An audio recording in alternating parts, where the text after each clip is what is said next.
Mario, ¿puedes explicar con peras y manzanas, tasa 0%, tasa exenta? Sí, haré el intento por explicarlo así a nivel de peras y manzanas. Ya saben, será un video explicativo y por lo tanto será largo y extenso. Por favor, agradeceré la paciencia. Bien, vamos a partir primero que el tema del 0% y la actividad exenta la encontramos en la ley del impuesto al valor agregado, la ley del IVA. Y en el artículo 1 de esta ley vamos a encontrar algunos conceptos que son los elementos de la contribución que precisa el artículo 5 del Código Fiscal de la Federación, sujeto, objeto, base, tasa o tarifa. Encontramos en este artículo 1 que el sujeto serán las personas físicas y las personas morales que en territorio nacional lleven a cabo actos o actividades. Y tenemos cuatro fracciones: enajenación de bienes, la prestación de servicios independientes, el otorgamiento del uso o goce temporal de bienes y la importación de bienes. Quiero hacer un paréntesis, tal vez no me lo estás preguntando, pero te lo quiero compartir respecto a actos o actividades, porque uno de los errores que a veces cometemos es conjuntar el concepto ingreso para IVA y lo cual no corresponde. ¿Por qué? Porque el ingreso es para efectos del impuesto sobre la renta, pero para efectos del IVA y del IEPS nos vamos a referir a actos o actividades. ¿Qué es un acto? ¿Qué es una actividad? Vamos a empezar con el acto, que es una acción o un evento eventual, esporádico, accidental, a diferencia de la actividad, que son acciones reiterativas, habituales. En pocas palabras, a eso te dedicas. Supóngase, tenemos una persona física que presta servicios profesionales de medicina. Esa es su actividad, a eso se dedica preponderantemente. Pero en este mes realiza la venta de un activo fijo. Ese es un acto porque no vende activos fijos de manera recurrente. Fue una vez en el mes, en el año, en fin, depende. Entonces, es la diferencia entre actos o actividades. También vamos a encontrar en ese artículo 1, ley de IVA, que la tasa general del impuesto al valor agregado en México es del 16%. No perdamos de vista que el IVA es territorial, en el sentido que, a diferencia del ISR que es mundial, en México el IVA es local, que quiere decir que la causación se da con la tasa 16 aquí en México. Aunque pues también tenemos ciertos decretos para la frontera norte y la frontera sur, donde se da un crédito fiscal del 50%, o sea, el 8% sobre las operaciones que se llevan a cabo en las citadas zonas fronterizas norte y sur. Ahora, vamos a entrar en materia, porque técnicamente por todas las ventas, o sea, las enajenaciones, por todos los servicios, la prestación de servicios independientes, por todos los otorgamientos del uso o coste temporal de bienes y la importación, vamos a causar el IVA al 16%. Segundo paréntesis, recuerda que el IVA no es tuyo, el IVA lo está pagando el consumidor final. Y aquí es donde tenemos que llegar al punto de conexión con la pregunta respecto al 0% y al 16%. ¿Por qué? Si bien es cierto, la tasa general en territorio nacional es del 16%, tenemos estas tasas o tratamientos especiales, 0% y exento. Lo anterior entonces obedece a un principio del derecho que consiste en lo siguiente: trato igual a los iguales, trato desigual a los desiguales. ¿Qué quiere decir eso? Te lo voy a explicar en un ejemplo pues un tanto general, común, para que te quede claro. Supóngase que el día de mañana el presidente de la República de cualquier momento expide un decreto en el cual prácticamente todos los varones mayores de 18 años tenemos que ir a la guerra, por decirte algo. Bien, acá vamos a encontrar que hay un trato igual para los hombres mayores de 18 años y hay un trato desigual para, pensemos, los hombres menores de 18 años, sin entrar en temas de género. ¿Por qué?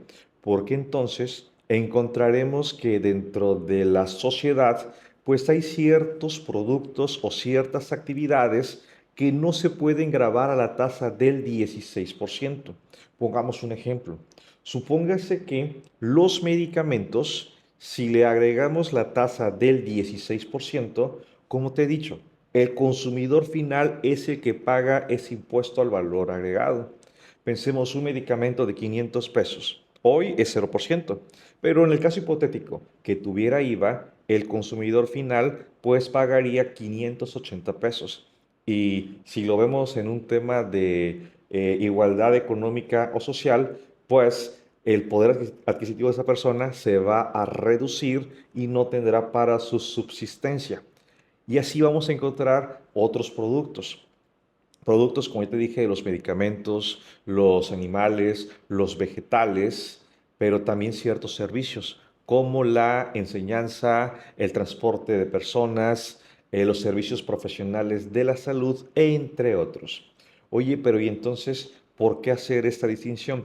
Precisamente porque son funciones del Estado en el tema, por ejemplo, educación, salud, transporte, y no puede grabar a la tasa 16 porque es un consumo generalizado de la sociedad y afectaría a las clases económicas o sociales más desfavorecidas. Pero también encontramos el tratamiento al 0% respecto a ciertos productos. Por ejemplo, un libro. El editor que vende un libro se encuentra grabado al 0%, o esa venta está grabada al 0%. Pero si una tienda, una librería, pensemos, vende un libro, no es 0%, sino que se encuentra exento. Ahora, ¿por qué hacer esta distinción? Bien, este tercer paréntesis se lo quiero dedicar a los empresarios para que conozcan cómo se calcula el impuesto al valor agregado y que algunos de nosotros nos resistimos, nos quejamos que es mucho el IVA a pagar. Bien, vamos a considerar que el IVA se va a causar sobre, en lo general, las ventas que han sido cobradas, sobre los servicios que han sido cobrados. Estamos de acuerdo que hay un precio y a este le agregas el 16%. Pero también encontraremos que se realizan ciertos gastos, compras y que esos también tienen IVA. Entonces, el IVA que le cobras al cliente menos el IVA que le pagas al proveedor pudieran generarse dos resultados, o tres, vamos a llamarle tres. El primero, cero. Lo que cobraste menos lo que pagaste, cero. Segundo resultado, a cargo. Quiere decir que el IVA que le cobraste a los clientes fue mayor que el IVA que le pagaste a los proveedores de bienes y servicios. Tres, a favor, que quiere decir que el IVA que le pagaste a los proveedores de bienes y servicios es mayor al IVA que le cobraste a los clientes, asumiendo que es tasa 16%. Pero entonces, cierro paréntesis, vamos a retomar el 0% y tiene un fundamento legal, el artículo segundo A de la ley del impuesto al valor agregado. Ya te comenté, los medicamentos de patente, los animales, los vegetales, cuando se enajenan y no tienen transformación industrial, pues entonces se graban a la tasa del 0%. Hay más productos, puedes revisarlos. Y respecto a las exenciones, pues son diversos artículos. Tenemos el artículo 9 para enajenación de bienes, el artículo 15 para la prestación de servicios, el artículo 21 para el otorgamiento del uso goce temporal de bienes. Entonces, hay que ubicar el supuesto. Pensemos que vas a vender un terreno. Esa enajenación se encuentra exenta.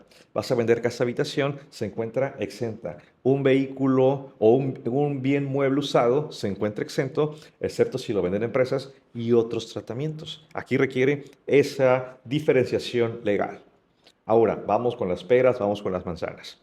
Porque si yo tengo, por ejemplo, 1,000 pesos por el 0% en la calculadora, el resultado será cero.